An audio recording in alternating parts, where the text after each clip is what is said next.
Shalom sahabatku, sebelum kita merenungkan kebenaran firman Tuhan di pagi hari ini, mari kita sama-sama berdoa. Bapa Surgawi, kami mengucap syukur dan berterima kasih untuk pagi hari yang indah ini. Kami mengucap syukur untuk penyertaan dan perlindungan Tuhan sepanjang malam tadi. Sebentar, kami ingin kembali mendengar tentang kebenaran firman-Mu, biar kebenaran firman-Mu yang terus mengajar dan menuntun kami sepanjang hari ini.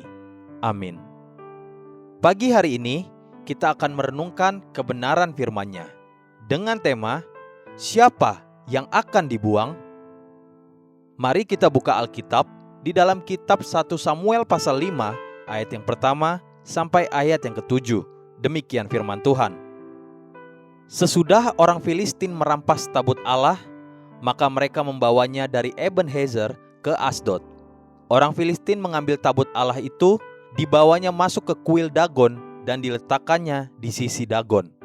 Ketika orang-orang Asdod bangun pagi-pagi pada keesokan harinya, tampaklah Dagon terjatuh dengan mukanya ke tanah di hadapan tabut Tuhan. Lalu mereka mengambil Dagon dan mengembalikannya ke tempatnya.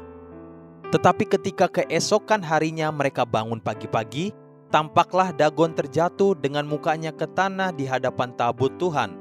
Tetapi kepala Dagon dan kedua belah tangannya terpenggal dan terpelanting ke ambang pintu. Hanya badan Dagon itu yang masih tinggal. Itulah sebabnya para imam Dagon dan semua orang yang masuk ke dalam kuil Dagon tidak menginjak ambang pintu rumah Dagon yang di Asdod sampai hari ini. Tangan Tuhan menekan orang-orang Asdod itu dengan berat dan ia membingungkan mereka. Ia menghajar mereka dengan borok-borok, baik Asdod maupun daerahnya. Ketika dilihat orang-orang Asdod bahwa demikian halnya, berkatalah mereka, tabut Allah Israel tidak boleh tinggal pada kita, sebab tangannya keras melawan kita dan melawan Dagon, Allah kita. Ketika tabut Allah telah dirampas oleh orang-orang Filistin, kemudian dibawa mereka dan disimpan di dalam kuil Dagon, sesuatu terjadi.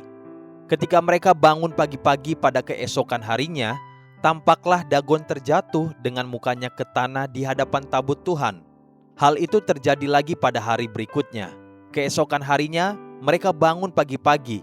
Tampaklah Dagon terjatuh dengan mukanya ke tanah di hadapan tabut Tuhan. Tetapi kepala Dagon dan kedua belah tangannya terpenggal dan terpelanting ke ambang pintu. Hanya badan Dagon itu yang masih tinggal. Saat itu, Dagon sudah hancur, tidak berdaya. Lalu respon mereka satu terhadap lainnya demikian. Tabut Allah Israel tidak boleh tinggal pada kita, sebab tangannya keras melawan kita dan melawan Dagon, Allah kita. Coba renungkan apa yang telah terjadi bagi orang-orang Filistin.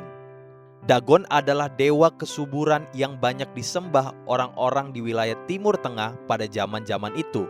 Kata Dagon juga berarti grain atau bulir gandum. Mungkin dengan bahasa hari-hari ini, Dagon dapat disebut sebagai dewa kemakmuran. Dagon dan kuil Dagon dibangun untuk disembah agar mereka menerima banyak keuntungan. Mungkin sama seperti mereka yang mencari kekayaan dengan pergi kepada para berhala-berhala.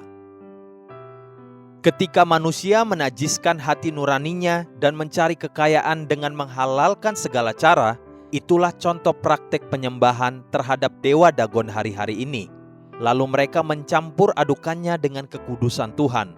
Mereka melakukan semua itu di hadapan tabut Allah. Manusia tetap beribadah, bahkan melayani Tuhan, sampai Tuhan tundukkan dan buat Dagon menjadi lumpuh total. Namun jika hatinya tetap degil, maka justru responnya adalah tabut Allah harus disingkirkan, Dagon harus dipertahankan. 1 Samuel pasal 5 ayat yang ke-7. Ketika dilihat orang-orang Asdod bahwa demikian halnya, berkatalah mereka, tabut Allah Israel tidak boleh tinggal pada kita, sebab tangannya keras melawan kita dan melawan Dagon, Allah kita. Itulah isi hati manusia yang sesungguhnya. Pada saat tekanan terjadi sifat asli, karakter manusia yang sesungguhnya akan muntah keluar. Hari ini, jika engkau mendengar firman-Nya, lewat bacaan firman Tuhan, lewat khotbah, lewat suara Tuhan di hatimu, atau sekedar teguran sederhana, Dagonlah yang seharusnya dibuang dan Tuhan dipertahankan. Haleluya. Sahabatku, mari kita sama-sama berdoa. Terima kasih Bapa Surgawi, ajari aku untuk selalu tekun dan rendah hati untuk dibentuk di hadapan-Mu. Amin. Jesus loves you and so do I.